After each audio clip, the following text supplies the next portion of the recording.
San Francisco. In 2014, Google became one of the first technology companies to release a race and gender breakdown of its workforce. It revealed to no one's surprise that its staff was largely white or Asian and decidedly male. The company explained that it disclosed the figures, in part, because it wanted to be held accountable publicly for not looking the way we wanted to. Since then, Google has made modest progress in its plan to create a more diverse workforce, with the percentage of women at the company ticking up a bit. But a spate of recent incidents and lawsuits highlight the challenges the company has faced as it has been dragged into a national discussion regarding politics, race, and gender in the workplace. Google is being sued by former employees for going too far with its diversity effort.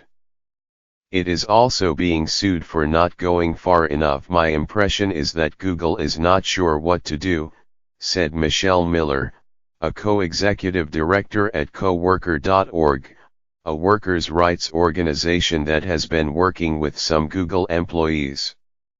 It prevents the ability of a company to function when one group of workers is obstinately focused on defeating their co-workers with whatever it takes. The division within Google spilled into the open last year when James Damary, a software engineer, wrote a memo critical of its diversity programs. He argued that biological differences and not a lack of opportunity explain the shortage of women in leadership and technical positions. Google fired Mr. Damary. He filed a lawsuit in January with another former employee, claiming that the company discriminates against white men with conservative views. In a separate lawsuit, a former recruiter for YouTube sued Google because, he said, he was fired for resisting a mandate to hire only diverse female or Black and Latino candidates. Google's handling of the issue was also upsetting to Mr. Damary's critics. In another lawsuit filed last month, a former Google employee said he was fired because he was too outspoken in advocating diversity and for spending too much time on social activism. Inside Google, vocal diversity proponents say they are the targets of a small group of employees who are sympathetic to Mr. Damary. In some cases, screenshots of comments made on an internal social network were leaked to online forums frequented by right-wing groups, which searched for and published personal information like home addresses and phone numbers of the Google employees, they said. In 2015, Google started an internal program called Respect At, which includes a way for employees to anonymously report complaints of inappropriate behavior by coworkers. Some diversity supporters say other employees are taking advantage of this program to accuse them of harassment for out-of-context statements. Some people feel threatened by movements that promote diversity and inclusion. They think it means people are going to come for their jobs, said Liz Fong-Jones, a Google engineer who is a vocal supporter of diversity. Many big tech companies are struggling with the challenge of creating a more diverse workforce. In 2015, Facebook adopted the so-called Rooney Rule.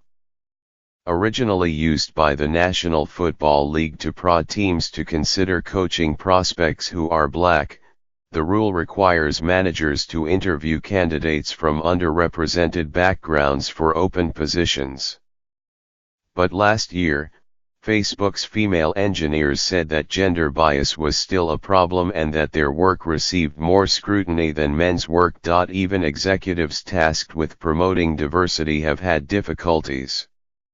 In October, Denise Young-Smith, who was Apple's Vice President of Inclusion and Diversity, came under fire when she said that there was diversity even among 12 white, blue-eyed, blonde men because they had different backgrounds and experiences.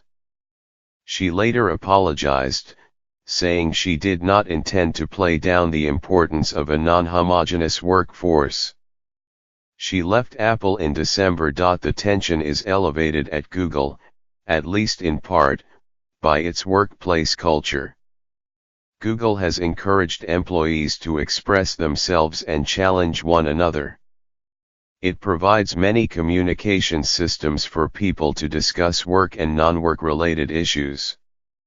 Even topics considered out of bounds at other workplaces, like sharp criticism of its own products, are discussed openly and celebrated. In January, on one of Google's 90,000 groups' internal email lists around a discussion topic, an employee urged colleagues to donate money to help pay Mr. Damery's legal fees from his lawsuit against Google to promote viewpoint diversity, according to a person who saw the posting but is not permitted to share the information publicly. Some Google employees who are diversity advocates said management had not taken action against people who tried to bait them into making angry statements. Last month, Tim Chevalier, who had worked at Google as an engineer until November, sued for wrongful termination, claiming that he was fired because of his political statements in opposition to the discrimination,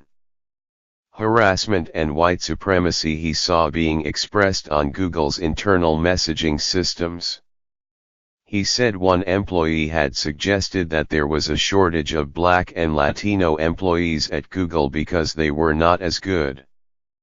Mr. Chevalier said he had been fired shortly after saying that Republicans were welcome to leave if they did not feel comfortable with Google's policies. He said he had meant that being a Republican did not exempt Google employees from following the company's code of conduct. A Google spokeswoman said in a statement that the company encouraged lively debate.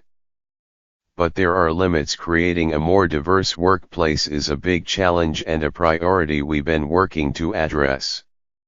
Some people won't agree with our approach, and they're free to express their disagreement, said the spokeswoman, Gina Sigliano.